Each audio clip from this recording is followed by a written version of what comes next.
దేవునికి మహిమ కలుగునుగాక. ఈ దినం దేవుని వాక్యం, వారు కోరిన రేవులకు ఆయన వారిని నడిపించి.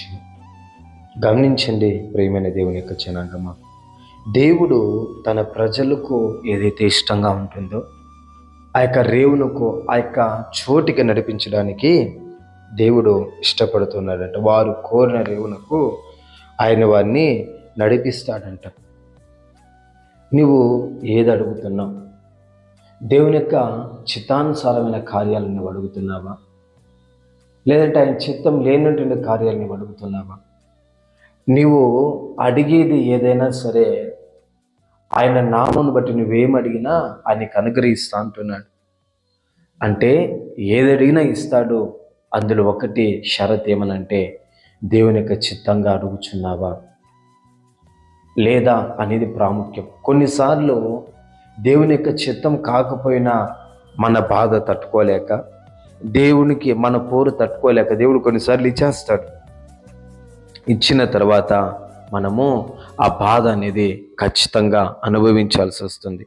ఉదాహరణకు మనం గమనించినట్లయితే, బిలాముకు దేవుడు మొదటగా చెప్పాడు, వారు ఆశ్చర్యింపబడిన జనులు, రాజు జనులను అధికారులను పంపించిన తర్వాత దేవుడు చెప్పాడు, వారు ఆశీర్వదింపబడిన జనులు, నువ్వు శపించకూడదని చెప్పేశారు. రెండోసారి మరలా బాలాక రాజు అధికారులను పంపించిన తర్వాత అతడు ఏం చేస్తున్నాడు?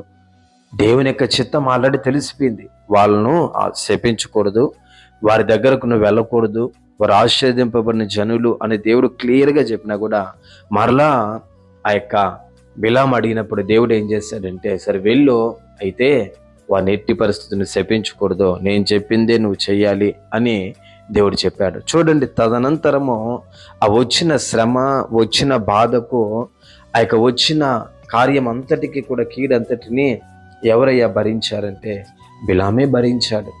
వేరే ఆప్షన్ లేదు.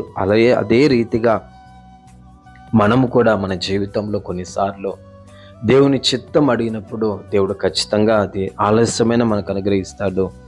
దేవుని చిత్తం కాకుండా మనం అడిగితే గనక అది నిశ్చయంగా, ఒకవేళ దేవుడు ఇచ్చినా అది మనకు వేదనకరంగానే ఉంటుంది. దేవుడు ఆల్రెడీ చెప్తాడు, నా కుమారుడు, నా కుమార్తె, ఇది నా చిత్తం కాదు కాబట్టి నువ్వు వదిలేయంటే మనం ఒప్పుకోం కొన్నిసార్లు. అప్పుడు దేవుడు ఇస్తాడు. ఇచ్చిన తర్వాత ఆ బాధ అనేది మనము అనుభవించాల్సి వస్తుంది.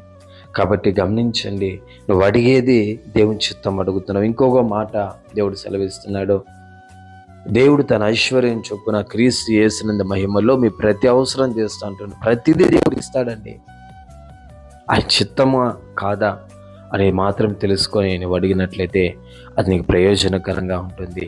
దేవుడి మాటలను దీవించి ఆశీర్వదించగాక. పరిశుద్ధుడా స్తోత్రం. మీరు దీవించి ఆశీర్వదించి కృప ఇవ్వండి. యేసు నామములో అడిగి పొందుకొని ఉన్నాము పవిత్ర తండ్రి, ఆమేన్.